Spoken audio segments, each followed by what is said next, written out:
Dernière vérification avant la mise à l'eau. Cette boule étrange, véritable concentré de technologie, part pour les profondeurs de la mer Méditerranée.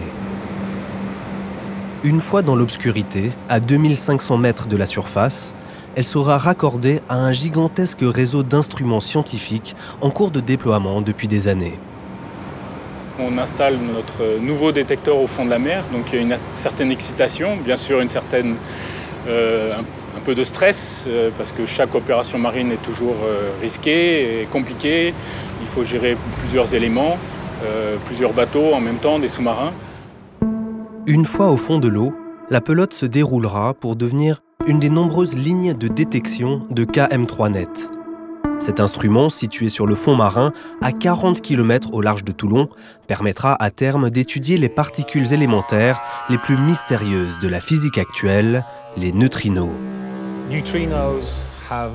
Les neutrinos n'ont pas de charge électrique. Leur masse est très proche de zéro et n'interagissent que par interaction faible. D'une certaine manière, de ce qui existe, c'est ce qui est le plus proche de rien du tout. Ils sont donc incroyablement difficiles à détecter et c'est pour ça que nous devons construire des instruments énormes pour espérer en détecter une poignée lors de leur passage. Les neutrinos sont produits par des réactions nucléaires, comme celles qui se déroulent au centre du Soleil, mais aussi par certains cataclysmes cosmiques, comme l'explosion d'une étoile en fin de vie. Les neutrinos interagissent tellement peu avec la matière que des milliards de ces particules traversent notre corps et même notre planète sans le moindre effet.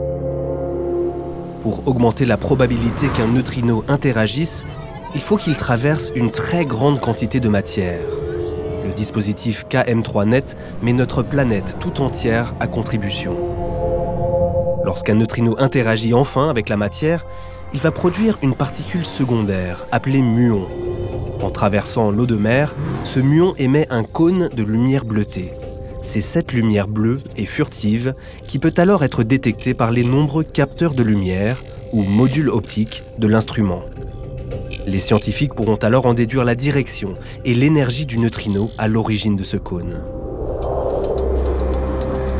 Retour 3 ans en arrière, au Centre de physique des particules de Marseille, le CPPM. C'est ici que sont assemblées les étonnantes pelotes de modules optiques. Une opération minutieuse qui peut prendre des semaines.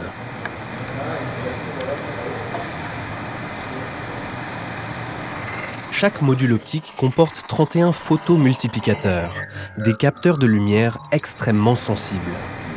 Si un seul photon arrive sur le capteur, il sera détecté.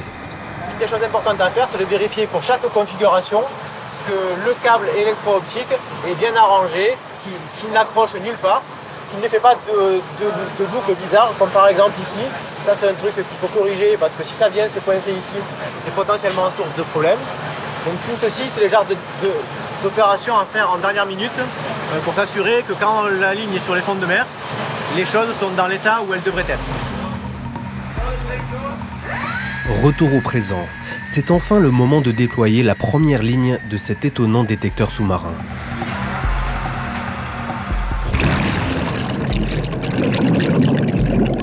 Il faudra plusieurs heures pour que la pelote descende les 2500 mètres avant d'être placée à un endroit bien précis sur le fond marin. Un robot sous-marin, ou ROV, piloté depuis la surface, libérera la pelote de son socle grâce à un bras articulé. L'autre côté du rouleau, ça c'est bien, j'avais peur que ça saute comme ça. Ouais Patrick, bon, pour Sylvain c'est bon, le contrôle de l'intégrité de la DU.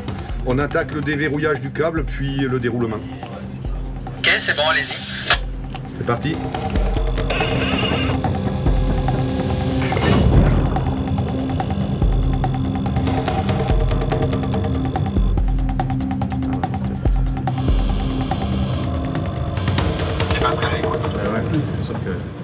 Plus dans la... On fait gaffe parce qu'il est parfois chatouilleux. Hein. Ok, bien reçu.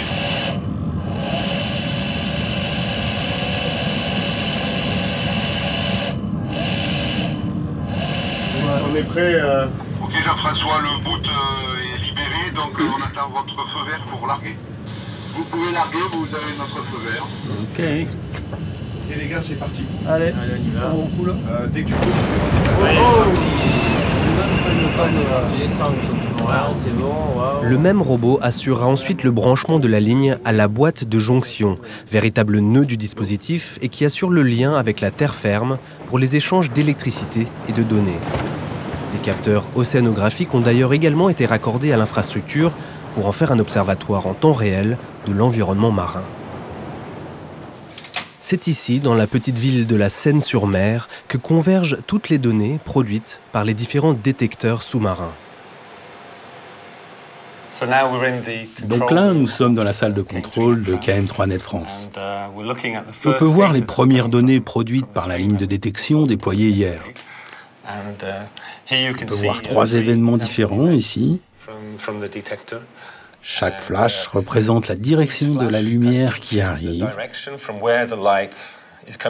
Donc là, c'est très enthousiasmant. Pour la première fois, on voit que la ligne fonctionne.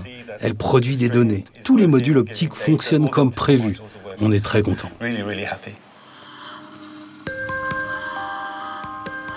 Le déploiement de cette première ligne ouvre la voie aux prochaines opérations. L'idée étant d'installer une centaine de lignes de détection sur le site ces prochaines années. Il reste donc de nombreuses étapes avant que les chercheurs puissent enfin faire fonctionner l'instrument à pleine capacité et enfin explorer les propriétés de ces mystérieux neutrinos.